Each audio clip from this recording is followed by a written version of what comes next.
Hello and welcome to Busted Speakers. I'm Alex. And I'm Lee. Yes, and this is episode 2 of the Random Album Review.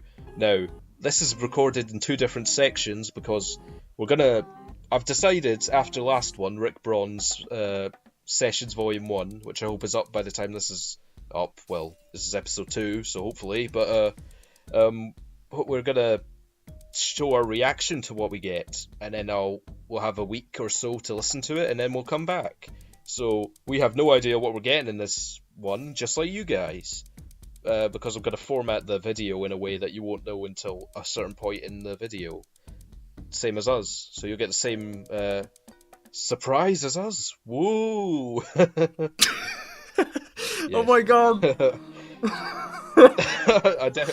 I tried to add some like drama there, but I don't think there was any. It wasn't that. It was just your voice was so glitchy. Anyways, sorry. Oh, sorry. Well, hopefully that's not in my recorded audio. So yeah. Okay. Are you ready to find out, Lee? Yeah, I'm ready, Alex. Okay. 3, 2, 1. Come on, load. I don't know. Tension is building. Okay. I have got it. Okay. No, okay, we will be able to find this one. And this came out last year. Oh, wow. Ooh. And, okay, this is an interesting one. Here this you go, is like Lee. waiting for a baby to be born. And Wow. it's a boy. That's a very Oh wow. weird The comparison, album but image okay. is really freaky. Okay, Freaky. without looking I'm at not really not freaky, but just creepy in general.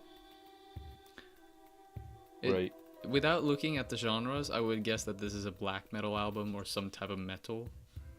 But I might be wrong. Yeah. Right. It's death metal. Black metal. Yes. Okay, it's not on Spotify, but people have listened to this one before. Now, I've found, generally speaking, on my travels in the music realm, which is just listening to music, metal albums are quite often on YouTube. Yeah, I actually So- found one here. It's a compilation of, or a playlist of the songs. Okay, so... Oh no, the whole album's on YouTube, so... Oh, great. Yes, we're going to be covering Cursus Impasse, the Pendlomic Vows by Howls of Ebb, which is death metal, black metal album from last year. So that's pretty new, really. And it has some pretty good reviews as well. Or there are some few Yeah, bad ones, but it has gained generally positive reviews. So yeah, let's see. I think it will also depend on what we think of the genre in general. What do you think of like black metal, death metal in general? Ooh, this is a gray area for me. Okay, So this is gonna be pretty new for me. I listened to a bit of Gorgoroth, but not that much. I tried listening to now this is another genre, but doom metal. I'm a big fan of Sleep. Yeah. So yeah, and I haven't really listened to that many artists or albums, to be honest. So this is gonna be a one of my virgin albums when it comes to these genres. Okay, well, I think we'll leave it there, and we'll come back right at you in a week's time when we've digested this album. See you guys. See ya. Whoa, we're back. Ooh. Ghosts from the time past. travel at its finest. Yes, so we're back, and we've listened to Howls of Ebb, Cursus Impasse, the Pendlomic Vows. I don't know exactly what that means, but it's some fantasy stuff, I'm sure. Sounds like you know a lot about the album, Alex. I do, but not really the background of what they were going for with the subject matter. I just think it's trying to go for a sort of vague sort of fantasy styling, but not really keeping with it.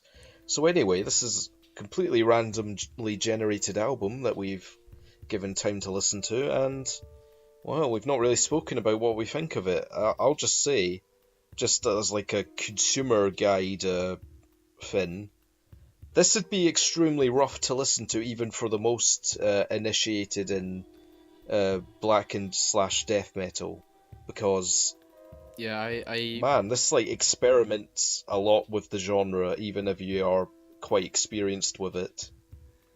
I could really hear that as well, that they try to experiment. And from what I understand, and this is just a beginner's take because I'm not that into. I know some metal music, but I haven't really drenched myself into a lot of the different metal genres. But from what I heard, there are black metal here. There's also thrash metal, a bit here and there in some of the songs. A little bit, yeah. And you also have some very drony, psychedelic parts, even. Yeah. And there's a lot of noise, and there's one song that experiments with, I don't know, at some points in, I think it's, what was the song called? It's called, Seven Ascetic. These have similarly, Seven Ascetic that one. Cinders. No, it's the next one. 8 Dowries of... No, it's the Seven Ascetic. Oh my god, I feel like such a noob when talking about this album. But yeah, bottom line is that they had this section in the song where they experimented with a big spacious sound image. They had these deep lingering bells. They did. I don't know if you remember this, but there were these bells that were in the background, and they even had these uneven, discordant guitar strummings alongside a lot of noise, and it all summed up together. It sounded like a film score for a horror movie. If they had just taken away, I can see if they that. had just taken away the vocals, it would be fitting perfectly in, because it sounded so ominous, so dark, and then it returns back to this really violent, brutal part. It was very, very new to me to listen to this, to be honest. But at the same... So you haven't listened to much death or black metal before this, have you? Nope. This is basically my virgin album, I guess, when it comes to... No, I have listened to Sepultura. They made some black metal very early on, at least, before they went... They went into more groovy... more groove metal. Yeah, they did. And new metal, but... Yeah, I really haven't explored that much of this. The first time I put this record on, it was a bit rough for me, because it's very, very hard stuff. It's very dense. It's very intensive. But then again, I like the fact that they did experiment, and they did have certain parts where they had more riff-based music, and they also had other parts that were more noisy and atmospheric, and yeah, that they had a bit of variety in it. So what song did you like the most, or even better, what did you hate the most about this record? I didn't hate that much about this album, really, but I could see why, because the growly vocals are not very appealing, especially if this is your first time listening to death metal. They carry no melody most of the time. They're just energetic, fast, growly, and just there to fill space in some points. However, I don't know, there's like some level of the amount of black or death metal, and they are different genres, they've just been melded to the point of not knowing when it's black or death on this album, that I don't know, there's some points where there's a real like richness to his voice. And I know that's hard to, like, understand maybe when it's just growls a lot of the time, but sometimes there's, like, real character to it, which I found. Okay, I will say, on the 6th Octopolyph Grin, which is the first song, you're just right in the deep end with growly vocals and hardcore guitars, and frantic drumming in the background. I have to admit, the energy is really impressive, and it sounds as if the guitars are about to explode every time the vocalist ends a line. And but I have to say, instrumentally, this album, I cannot fault it performance-wise. These guys go all in. the energy. I keep saying energy, but that is key. Whenever it's the thrashy moments on this album, I cannot believe what I'm listening to. And I'm not going to say the growly vocals impeded the experience, but sometimes, yeah, they can get annoying. But man, the atmospheres and the ambience that some of the like guitar tones create, especially on that song you were mentioning earlier with the bells, it's just unreal some points, and I really like experimentation in metal like this. Yeah, I don't know how to go off here.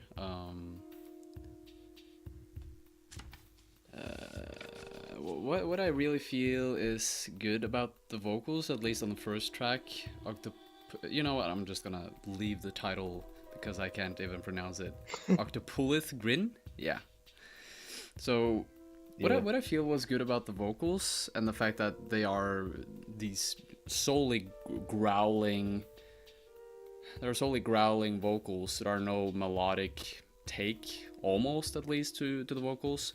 I think that is a good thing because it actually aligns the vocals more with the rest of the instruments. So it becomes more. It doesn't take it doesn't become the highlight of the song, if you get what I mean. It's more balanced with all the other instruments, and it becomes more of a cohesive, coherent experience, I feel. It becomes more balanced with all the other instruments.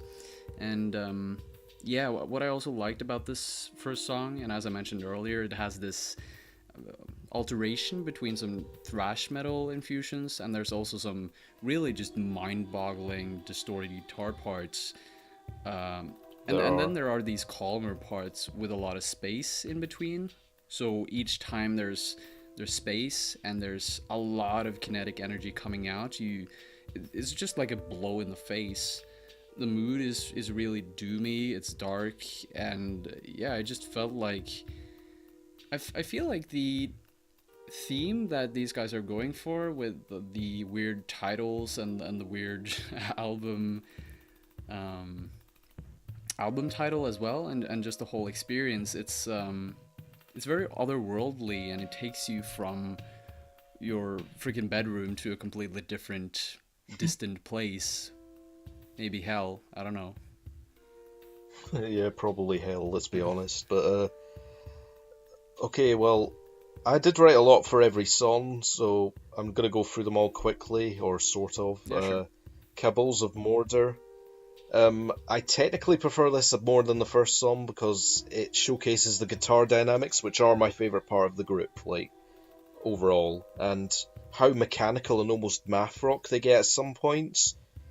Like, there's a world of dynamics just within the two guitar lines, because there's one that's like a little less schizo, kooky riff, while the other one is riffing hard, while the other elements, like the growled vocals, the bass and the drums, are just like the pepper on the top, I don't know.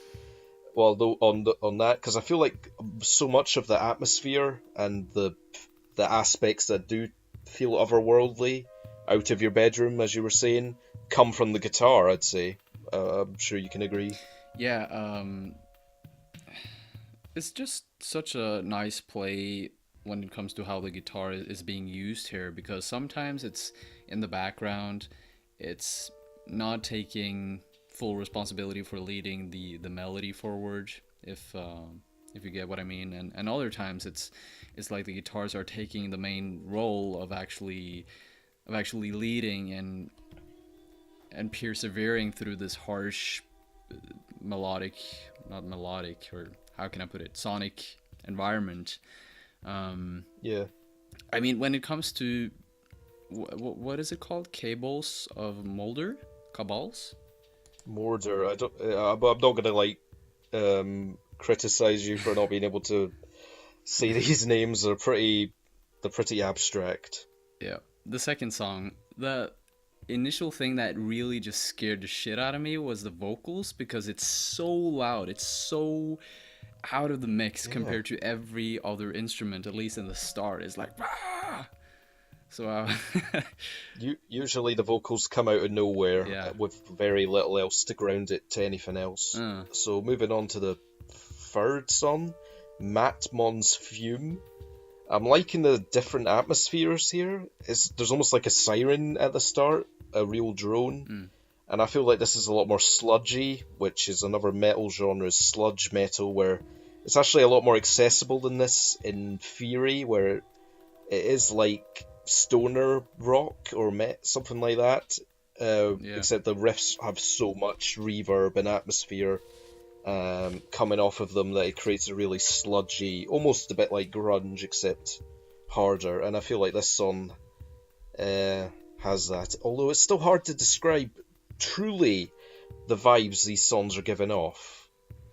And it's hard to digest a lot of the time. Like, the riffs are really intricate and interesting on this song, but are also really messy and, like I was saying, grungy. And it doesn't help that I'm, like, still pretty neutral on the vocals. Like, they are not bad, but simultaneously, they're not, like you're saying, they're never the highlight. And I do like that, like you highlighted earlier, that they're not the highlight, because sometimes vocals are too much in the mix. Yeah. But, so I'd say that's another pretty good song. Matmon's Fume. It almost sounds like a Norwegian expression, because Matmons basically means a person who's really hungry. So that is... Yes, that sounds like me right now. So that is a that is a side note. But yeah, this song is it's more of a slow burner, and I like that because it added more. It made the album more various in a way, because the previous two songs are very hard hitting, very intensive, but this one, it added more versatility to the record. It starts off very slow pacing, and it's just surging all the way through almost with this drony soundscape.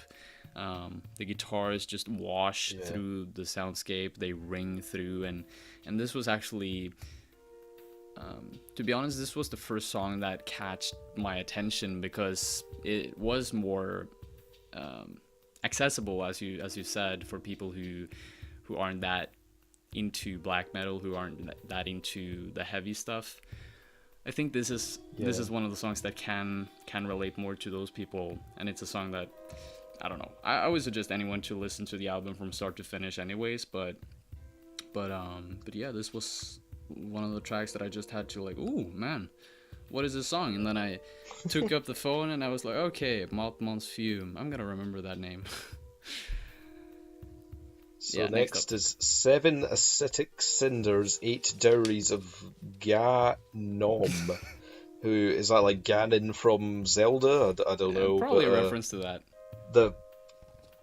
I don't know, but the purrs and growls are the vocals. This is the first time where they really caught my attention, the vocals, like, as a highlight aspect. Not the highlight of the whole song, but at that moment at the start, they sounded like beasts of the undead, the underworld. Like he's inhabiting the bodies of dead fantasy monsters to get these vocals. That's what I felt like there, and that's actually what I think like he was going for in some of these songs.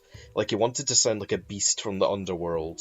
Sometimes that's what I was thinking. Yeah, if you look at the album artwork as well, it looks very surreal, and it depicts, I think, two creatures that look very hellish, and it fits well together with the narrative or the story that you're trying to create. Yeah, I don't angel, remember like, correctly, but this being killed or whatever. Yeah, I don't remember correctly, but is this a song where he uses some effects on his vocals? Because I remember there were some effects that he used, but I didn't quite note it down. I believe so. And also, he introduces acoustic guitars, and there's some more bells on here, changing things up a bit.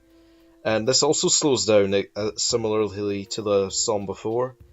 And this has some very slow rhythms, and, you know, there's like a 2-minute dead zone on this song, like it all shuts down, but then guitars kick back again, and there's like an epic guitar solo. So it's hard to rate that one, but I do dig it. And then moving into the interlude, I guess, Gaunt Vertigo. which is 80 seconds long. I mean, not much to say other than it's still pretty decent. I mean, this has no hard hitting elements. There's no vocals. It's just an acoustic guitar with some odd atmospherics behind it, it's with like some odd fuzz behind it as well. It's a nice breather, I'd say.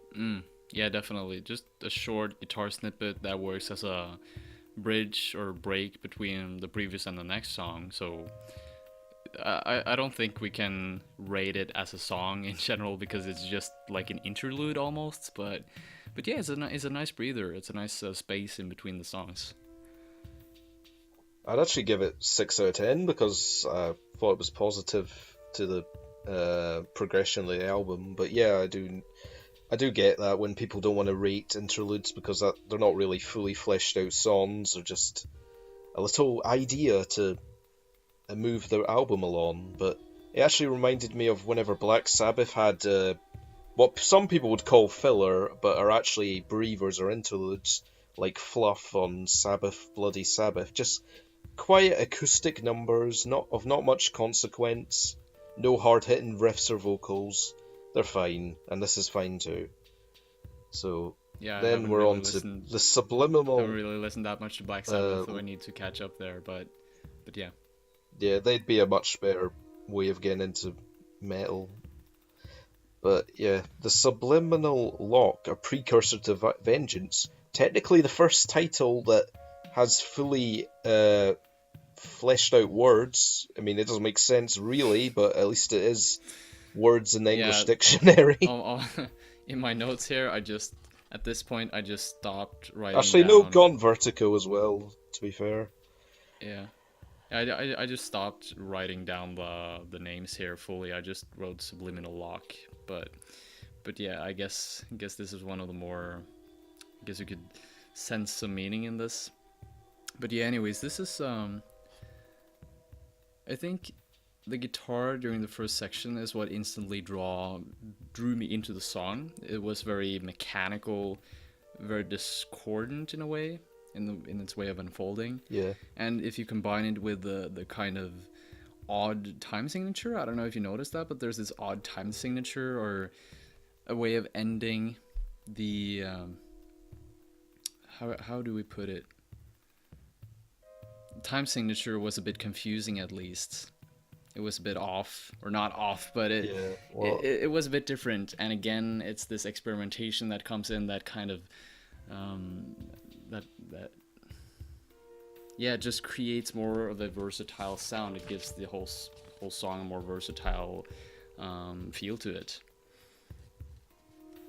Did you feel like the drum was offbeat or something, maybe? No, not offbeat. It was man, I really need to learn how time signatures work because I don't know how to work them out, but yeah, it was a bit different, and I kind of liked it, to be honest.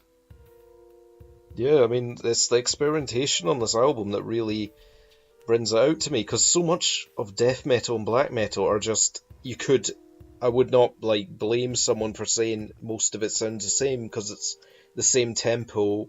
Yes, the lyrics might be different than the guitar tones and the riffs, but essentially, when the vocals, the tempo, and the drumming are usually pretty similar on a lot of, at least death metal. Black metal, you can get more atmospheric. I think that's where the atmosphere's coming in more on here, so that may be the route you want to go in more than death metal. But, yeah, okay, well that song was okay. I like the fast drumming, and the growly vocals actually start to build up some power at the end of the song, which I like, because usually they're just acquiescing through the song without much consequence, just a little thin layer that doesn't add much, just is there, but in this one they actually have some power. So now we go to the last song, The Apocryphalic Wick. And when I was going into this, I was thinking, what song could end this fucking album? I mean, what could they do to really change things up? And, well, it's more moody and derelict. There's like, it's quiet. I felt like quiet before the storm at the start of this. I don't know what you felt like, but it was very quiet. It had some odd ambience and like soft percussion. unlike so much of the rest of this album, and it actually kind of made me vaguely on edge. Like, what is this going to be for about at least a solid 3 minutes? Yeah, I honestly don't remember that much of the song because I don't know what to say about this album. When we started to discuss it, and when I listened to it for the second time, I've listened to it a couple of times. The first time I was turned off, but the second time I was turned on. And even now that we're speaking about it, I get more excited because I think that this is a record that, especially for people who are new to the genre, it's something that you need to really give a good chance. You need to give it a few listens. You need to make it grow on you if you're ever going to like it. Because if you just listen to a few of the songs, if you don't listen to the whole album, you might end up taking it a bit for granted. You know, it might come off as sounding like many other black metal bands with... I think that a lot of people nowadays expect a lot from vocals, especially in popular rock music, popular pop music. We're used to these we're used to these very authentic, very outstanding vocals. And if you go into this with that type of mindset, it's like, whoa, what the fuck is this? And and then you're basically just gonna turn it off. And I guess that is, it's not intentionally what I thought about when going into this album, but it's definitely something that affected me, I think. But yeah, when it comes to this last song, I think that you should just fill out the rest because I didn't really write that much on that one. So Okay, well, it takes over 3 minutes before the vocals come in, and that's after everything's building up, all the soft tapping in the ambience and tones, some like glitchy guitar waves come in, and it actually reminds me of the foreboding, and I do mean foreboding guitar licks that open Fixer by Metallica, which I also believe is one of the last songs on that album, maybe the last. So a bit of a good comparison point there, although Reload is definitely not death or black metal. And then a whole climax of sound comes in, pummeling drums, and interesting guitar lines, and there's so much energy to the growled vocals that they almost become catchy. And I remember seeing some YouTube comments, because we did listen to this on YouTube. We didn't buy it blind, because we're not going to do that, but people were saying this is so weird, but so catchy. But this is the only point where I felt like that. Maybe I need to, focus into the hooks of the lyrics, because there are some. But yeah, this song feels like a grand culmination of everything interesting and good about the band. And after listening to this song, I felt like I appreciated them more at that point than any other point in the album. And that's a good way to end an album, thinking, yeah, this is a good band. They experimented a lot. They did a lot of interesting things. And it kind of makes you want to listen to the whole album again. I didn't a few times, but, I've listened to it a few times, and on the whole, I'm happy to have experienced it. I haven't heard that much black or death metal, but this is one of the stronger ones I've heard, I'd say. So, what would you rate the album, Alex? Now, I've been pretty positive about it. Not too positive, but, pretty positive. So I'm going to give it a very solid 7 out of 10, because when it comes to metal, when you have something this unique sounding and this experimental, within the context of a genre that is so generic a lot of the time, that I just have to praise it because of how experimental it is and how it's trying to do something new. Even if the vocals are pretty neutral in my mind a lot of the time, and not every song is amazing, it tried, and I appreciate that a lot more than if it's actually good. And this is good quite a lot of the time, so 7 out of 10, pretty happy with it, really. Yeah, wow. I'm probably gonna give it a 6 out of 10, and the reason why I'm giving it a 6 out of 10 is because this was not something that I instantly got to love. This is not something that this is something that I had to work with when it came to listen to it, when it came to the listening experience, the listening Yeah. process.